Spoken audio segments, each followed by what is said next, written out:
Now this is volume 30 of our question and answer video series, where we try to answer questions that have come in on the channel, comments, both positive and negative. We basically are going to try to share some useful information if you have an interest in motorcycling and maybe even a niche interest in older motorcycles. Most of our videos cover restoring motorcycles or going on motorcycle rides, or just sharing information, pictures, and stories from our friends all over the world. This video should be a lot of fun to watch, and you can watch it in 4K just by setting the device you're watching it on. So the first question today, a comment that came in on the channel, and this is a good one, and it makes a lot of sense to me that a person would ask this, but to me, I have my own way of thinking this through, so you see if you agree. If you don't, this is not something we need to go to war about. I had my RD 400, and the carbs, you got to remember, 44 years old, 45 years old now. They were about 40 years old when I replaced them anyway. And Chris asked, why did I replace them? A common thing you can do with old carbs. You can buy jet kits, and you can buy slides, and you can buy this and that. But when you're all done, it's still an old carburetor. It's now, the test, one of my tests always was if the throttle response was notchy, and they adjust the jetting screws and nothing would happen, then it would, everything was inconsistent. The new carbs, there's no substitute for new carbs, and as Luciano is perfectly right about saying, there's nothing like a fresh pair of underwear. Carbs are the same way. The amount that the pilot jets or screws or slides, the slide gets a little loose in there. Everything it's just like a worn out engine. And when you replace with brand new, and on an RD, it's not a 5-minute job either. I documented all the holes that had to be drilled and all the lines, but in the end, it's beautiful and it runs like a brand new bike. Now, a good tip from our friend Chuck, and this is really important, is never to clean any of the jetting, especially the pilot jets, with wire. Use plastic fishing line if possible when you're trying to flush them and clean them. And that tip has worked well for us, and especially on the FZR, and Luciano just got done with his FZR carbs, and we're going to try to do the ones on ours over the winter, so we'll have a video. Now, more about carburetors. William, he watched the FZR carb leak. I showed on the video how I diagnosed it, how I found a leak, and relatively straightforward. But again, some people it may be helpful to watch these videos, and he was able to fix the leak in his FZR. And that's the kind of the whole reason we have a channel, the whole reason we have comments. Because a comment like this, or a question, I try to answer them in real time. But that's a short, you can't show a picture or anything. So anyway, William, I'm real happy that worked out for you. And regarding RDs, we got W. Kelly. He had a 400 RD when he was in high school. I didn't. I'm not that old. He said it still makes him feel like he's in high school. Well, I didn't have it when I was in high school, but I had it when I was a lot younger and a wild child. I thought I was Marlon Brando or somebody. I'm not sure who I thought I was, but as we all, I think most of us were in high school. And well, the reality is I somehow survived, and I never lost my love for RD 400s, or all RDs in general. And everyone that's ever rode my RD, they get off the bike with a smile on their face and memories, and it's just hard to describe for people who don't like two-strokes. Hard to describe. Now, a fellow named Player, and he had a code. There's no point putting a code on, but Player sent me something that I have answered this many times, but it's worth answering again. And I think I know more now than I did before people started answering the question. He has an MT-09, and he said his oil level was above the window, or high anyway. And he wasn't exactly sure how to check it or if that was okay or what. So I sent him the detailed information. I typed it out. But this is really good information, and I think it applies to almost every bike, because I looked in my manuals. I have manuals for all of the bikes in my collection, and And every one of them, somewhere in the thing, it'll say, do not overfill the oil. Now, I know I have spoken to other people that said that by mistake they put too much oil in, and usually it'll come out the breather, and that's not doing you a favor either. It gets all over the bike, and among other things. And you certainly don't want to have not enough oil in a bike, but to check it properly, the bike has to be level. It can't be on the side stand. If it's on the side stand, you don't get the right reading. It's also got to be that it's not on a hill looking up or facing down, or it's wrong. Now, what I have in my garage, I have a spot that I check the oil on. I've checked the floor that it's level, and pretty much level anyway. And then I know that if I put the bike there, well, yeah, the oil will be right in the middle of the window. Now, I know my driveway slopes down into the street by a few degrees. I've tried the same thing, especially with the GS is really, really critical. And I put it out in the driveway where it was going down. I said, oh, I want to check the oil. Ah, there's no oil on the bike. I go back into the garage where it's level, and it's right in the middle of the window. So that is really something that can save your bacon and save you thousands of dollars if you run the bike with the wrong amount of oil. Because if you have too much too, the worst thing happens that I know is the clutch will drag, and so you're at a light, you go to put the bike in gear, and it sounds like somebody hit the transmission with a sledgehammer. That's usually due to too much oil or the wrong oil, or a combination of both of those things, or the clutch being out of adjustment. But having the right amount of oil in a bike, critical, easy to do, and it should be done, in my case, every time I ride the bike. Now, all of my friends who are also pilots, and this is Dallas's bike out in California, they tend to check things a lot more often than people that are not involved in aviation. And you can figure out why. It's pretty easy to figure it out. Now, this is a comment. I really think I have the answer. If you disagree, let's still be friends, but I think this is really something you want to avoid like the plague. A fella named Brock watched a video on breaking the bead of the tire with Windex, and he asked me why not use WD-40 to break the bead. And boy, I don't feel good about that for a simple reason, and I'm going to detail this. This is a safety related thing.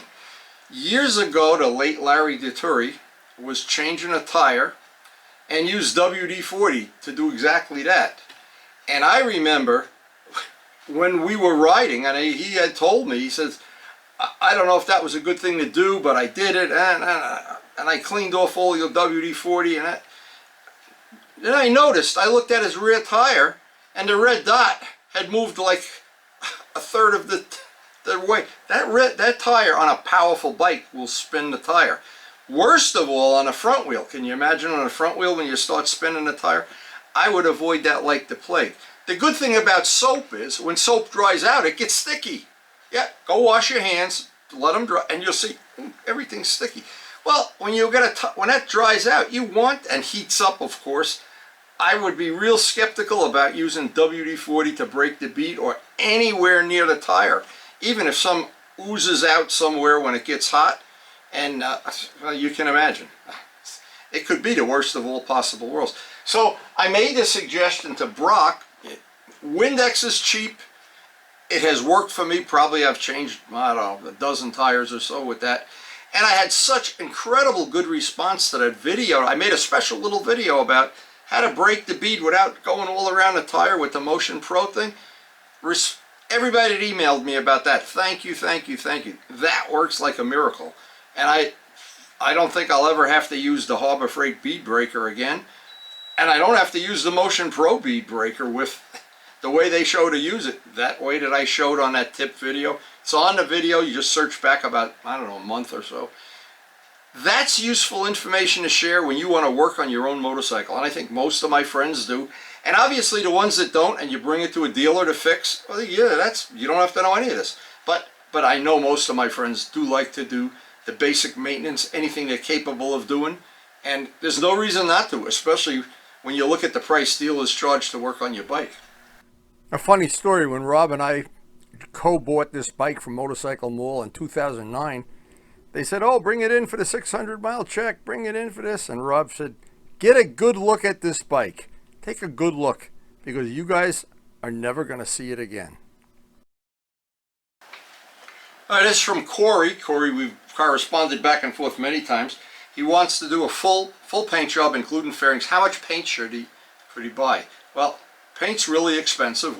As we all found out, anybody just bought paint, you have sticker shock, especially if you haven't bought it in 10 years or something. But anyway, this is my feeling. What happens if, and I've painted a lot of motorcycles, I don't even want to go back and remember. But anytime I've had a bike with fairing parts, seats, a lot of body work, anytime I've tried to paint one with a pint of paint, in the end, I wind up going back and paying for the second pint of paint, especially if it's custom mixed. Now, the green Kawasaki is a good example. I went back and got its Camaro paint, so it was no big deal. You just ask the guy for another pint of Camaro paint. But when you have custom mixed paint, you pay a lot more for the paint. And then to match it, you can't mix them both together and make sure. So you run into, so I would always say, if you're going to paint your own bike, a quart of paint will give you some left over in case you have a little scratch, a little miss. Like with my FZR, I dropped the bike after 900 hours of restoration. I dropped it in some sand going around a corner, gouged up the whole side of the fairing, and boy was I lucky. I had some, and that yellow, you'll never get two of those to match. I had to paint. So my suggestion is a full fairing bike, just pop for the whole quart of paint and be done with it. Now, Turbo Steve sent this is really important, pre-1990, that the batteries, and I've just done a lithium battery in the GS, replaced the battery after 7 years. The first one lasted 7 years. That some of the older bikes are not appropriate to put in a lithium battery, that they could overheat. And I understand back in the day, like with RDs and stuff, the Lucas Electrics on Triumphs and Nortons. But anyway, there's an easy way for me to tell if this is okay for me. I've had a lithium battery in the RD for about 5 years now. I've had them in all the bikes except the MT-09. I always use the battery tender charger that's made for lithium batteries. It's a standard charger. There's nothing tricky about it. And I always keep them topped off. The battery charger is, I go from bike to bike to bike every time I go out in the garage and just keep everything topped off. So when I bought the battery from Vlad, he said, oh, he was excited if he needed a special charger and this and that. And it turns out what I had was already the right thing. But it's a good idea if you're investing in your first lithium battery, check out that you have the right charger too, and check out that it's in a bike that you won't have a problem with the regulator that's going to control the electricity going in there. And thank you, Turbo Steve, for that little tip. Steve also mentioned that, and I didn't know this, so I always thought that MT-09 meant maximum torque. What it really, I stand corrected. It means master of torque. So I guess these marketing guys, they sit up nights trying to make it sound cool. I don't care what they call it. That bike has a beautiful power band. They should name it beautiful torque instead. And special thanks to Turbo Steve, who has added many useful tips and little things relating to the technology of motorcycling. We've worked on a lot of projects together. He was very helpful when I had to move my daughter's furniture a few times and install my microwave. Good thing he's good and strong. And most of all, he shares the passion for turbo motorcycles and basically old motorcycles that we all share. And thank you, Steve, for a lot of good information for the channel. Now, there's always a part of the video that I enjoy a lot when people send in a comment that they've been able to use the information that I've shared. And believe it's most of the time it's not my information. It's like the stuff from Turbo Steve. I'm passing it on. I'm just the conduit here. But passing on information is, to me, it's a win-win anyway. It's the whole reason for having a channel. Now, Terrence liked, I did the 400, the Yamaha, the upgrade to the headlight, and he looked at it and he said, you know, I'm not gonna hesitate for a minute. I'm gonna do exactly what's on the video. And apparently he did, and it worked great. He was very positive about the response. I always do like to hear from people that have had good luck doing it. And I really like to hear from people, if you have a legitimate comment, tell me so I can upgrade the the channel, as we want to keep it as good as we can. Corey, again, Corey, we've been back and forth many times, was interested in the brake upgrades for the GS, the EBC rotors, the steel brake lines. That worked out so good. I know that's all on video. Again, a lot of these things, they seem simple to somebody if you know how to change the brake lines or the rotors. But to a person that might be new to this or relatively new to motorcycling, it makes it easier for them, if assuming you want to work on your own bike. But again, if you're not interested, some people just like to watch video to be entertained. And Najat was kind of candid about it. He says, I just like to listen to your voice, so maybe I should be on the radio. I don't know. That's funny. Anyway, another nice from Tim, and a nice, these are all pretty nice from Tim. He had a 550 Katana and he fell in love with it. Well, you know what? A 550 Katana is a nice mid-range bike. I would like to have a big Katana to round out my GS collection. And everyone, this is very rare, very rare. Everyone, every comment and every email loved the Sophia Loren GS video. Maybe they all love Sophia Loren. But that's true. My daughter did work with Sophia Loren twice. Andrew, another great one. Andrew, I was so happy when I read this. I couldn't believe it. I even showed Karen.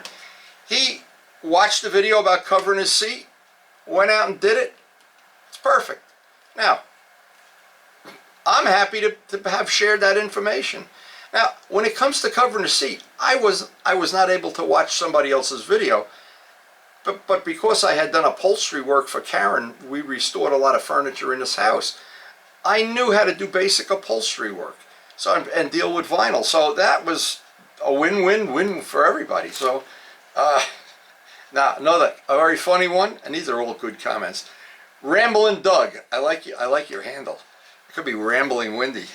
Has an FZ09. He went to Northern Ontario. Oh boy, Henry Hawk will be impressed with that. And then he went to Sturgis. Well, I have one friend that went to Sturgis. He's a Harley rider, and he trailered his bike out there.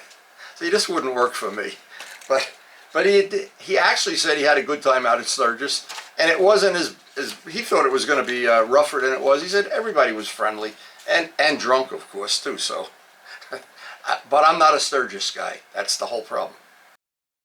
Now, I get pictures from Henry Hawk almost every day. He's been on 9,000-mile rides, and the pictures are outstanding. He's a great photographer. Here's his Moto Guzzi here on tour.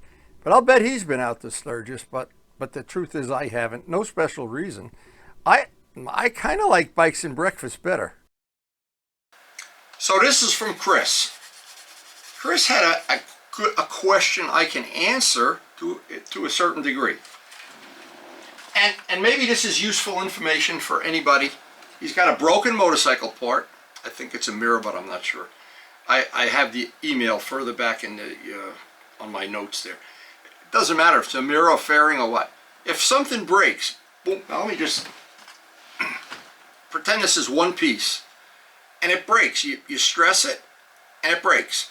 Where it breaks, right where it breaks, is called, in engineering terms, the stress riser. That's where it breaks. It's not going to break out here. It's not going to break it's going to break at the point it's the weakest, called the stress riser. When you want to glue that back together, if the surface, if it's a clean break, pretend you have two pieces of glass, probably it's not going to be a real strong joint. You somehow have to roughen it up so it gets a tooth, no matter what glue you use. Now, if there's little pieces missing and it's not a nice, neat joint, let's say it's something like that, epoxy, 5-minute epoxy is probably the best way to do it. If it's a tight joint, everything just sits right together. You can usually just drop some thin CA on it, and you're 5 minutes later, you're good to go. If it needs to be reinforced, you can take a little piece of fiberglass or carbon fiber, wrap it, anything to build up. There's a little strength there, because now if you break it again, you don't want it to break. It's like when a bone heals, it doesn't break where the bone rejuvenates itself. It breaks right at the end of that. That's the new stress riser. So this would be I hope useful information. If you're fixing something structural, again, on a fairing, almost all of a fairing, except for the tabs, is not structural, but you want to make it pretty and smooth and everything. But when you have something structural, like the tab that's holding the fairing on, you want to make sure that joint is really as solid as possible. And anytime you're looking for information on repairing fairings, cosmetic, anything like that, just look up on my channel, do the search with fairing repair. And we have done so many, I don't want to take up too much of this video explaining it. They're all out on the channel. So from our friend FlexJ, he asked another question that maybe people don't notice. He said, boy, Wendy, you're lucky you live in a, getting some big giant pension like Jay Leno or something. Yeah, not true. I have an embarrassingly small pension from Ford Motor Company because I didn't stay for the full year right to the end. They gave me what they call an early buyout, which means you get about a third of what you should get.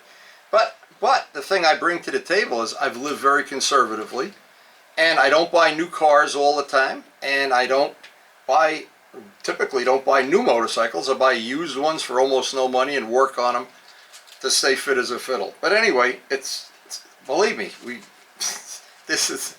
it may look that way when you walk out to the garage, but if you looked at how many hours I put into those old motorcycles, and if you saw them when I got them, it would change your whole mind. And when you have old bikes especially, and you do all the work yourself, and you're not caught up in buying new cars every year, and you do all the work on a house yourself, you can wind up with a nice collection at the end. Kay Harris found the channel in April, and he was not familiar with the GS 1100E, but because of the channel, he found one, he bought it, and he loves it. Well, maybe I should have a dating service. Maybe I should get a commission on this. Either way, great. You're welcome to the fraternity of people that love those GSs. All years, all models.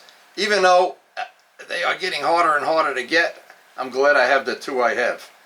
Faisal, I hope I'm saying that right, F-A-I-Z-A-L. Love the R1 and the mods I've done to it. Well, so do I. Now, a place called, and these are the kind of emails I'm queasy about answering them. The fellow's name is Trick Racing, and he wanted me to paint his bike. And I don't paint bikes typically like a business would. I do it for friends and family. And when I can, and when time is available, and as years are going by, it's getting less and less available. And so is my energy level, by the way, and other things I have to do. So I basically am not painting motorcycles anymore. But he asked if I was interested in painting his bike, and I tried to explain to him there's probably lots of young guys looking to grow their business. I'm not one of them, though. Sorry. And I'm sure in the worst of all worlds, if it's a track bike, why not give it a shot yourself? What do you got to lose? If you ride a track bike, nobody's gonna run up and measure the tape lines and everything. And just as a point, if you have a track bike, it's a good place to practice your painting skills over the winter, or when inevitably you have to do a little repair or fix something. I've painted the red track bike I have there. I've painted it twice since I own it. Scott. Not the normal. We have too many Scotts in the world. I noticed. It's a common name. It has an 86 GS 1100E and still loves it. Really enjoys the nostalgia in the videos. Scott, the only problem I have with the later model GSs, it's personal styling. But a lot of people like the styling. I like the 82, 83, and a lot of people don't like the 82, 83. They like the later model ones, or the ones that have little bikini fairings and stuff. All personal.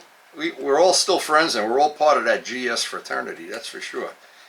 One I really love, this is the kind of stuff I really, Sergio, he just sends me a video, he says he digs my videos. I feel like I'm Barbie or something. Anyway, Mike watched the video, recovered his own seat, it came out perfect. Mike, I couldn't be happier. That is just, I love to go through things like page after page of comments where people are happy, or they've learned, or they've saved money, or offered up some good advice we can pass on to other people. And best video yet. Even Karen loved this one. And I love this guy's handle. His name is Ginganguli. Well, you're now famous, Ginganguli. He said he rode his GS 1100E, went out for a ride, came back, and his wife said he had the biggest smile on his face she had ever seen.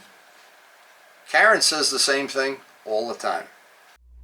But the reality is with motorcycling, whatever motorcycle floats your boat, it makes you happy. If you enjoy riding it, you enjoy maintaining it, owning it, hanging out with the friends. Certain bikes like to hang out in groups. Some people like to be individuals. It doesn't matter. We can all be friends. And the more exotic of a bike you have, if that works for you, or some people like myself, you like to work on the bike, buy it for no money and fix it up. It's all a wonderful world of motorcycling. And this is some of the comments that I always try to pass what I think is good information on. Warren had an 82 brand new, a GSX 750 EZ in red, and wishes he never sold it. Well, boy, that's a long list of things I wish I never sold, including my air coupe. Warren, you're not alone. We all fall into the same trap. It's, and you wind up selling a bike, and then you buy bananas, you eat the bananas, you don't have the bike, and years later and I'm guilty of it, probably worse than anybody. Charles, this is good information. This is actually good information for a lot of GS owners. He had an 81 850 with 90,000 miles. Now I know Tim had I think 85,000 on his. But no matter how much mileage you have, knowing that you don't have a motorcycle that at some very early time in its career is going to go belly up motor-wise, and that's one of the attractive features about the GS, especially the 1100. They seem to really be able to pile the miles on and stay brand new. He wound up getting, and this is good information, he wound up getting an 1100E 81. He said, and the motor was a perfect swap. Well, that's good information to know, because obviously you could swap the other way back. Parts interchangeability is a great thing. And I know on the GS series of videos, on the GS series of motorcycles, not videos, that a lot of times it's in the factory's best interest to make it that these parts fit several bikes. Now I'm going to end the video by saying there's a trap you can fall into if you're restoring a bike. This is the original FZR, and I had bought a fairing that I was going to restore it into a Kenny Roberts type paint job, and the people that sold the fairing, not going to mention any names, but they convinced me it was going to be a perfect fit. It was not even close. And you kind of have to be buyer beware on some of these things that people say will fit. The seat fit, but the fairing not so much. And when I went to do the 750, I had 2 sets of body work, and I found out from Partzilla how many parts, the guy was very helpful, how many of the fairing parts fit, how many were, you could swap them, and it wasn't a problem, how many were in stock, how many weren't. But boy, is that a tricky part of restoring old motorcycles. Just finding parts that are interchangeable, I can really relate to that being a real issue. Now again, you could look at the Partzilla SKU, and if the part number fits an 89, a 90, a 91, a 92, you can kind of figure out. You have a range of years you can use for your parts, but hey, it was a challenge for me. I hope you did enjoy the video and sharing some of the information, and I hope you'll submit some pictures to our next video, and we'll be glad to share them, of course, and of course to share our passion for motorcycling.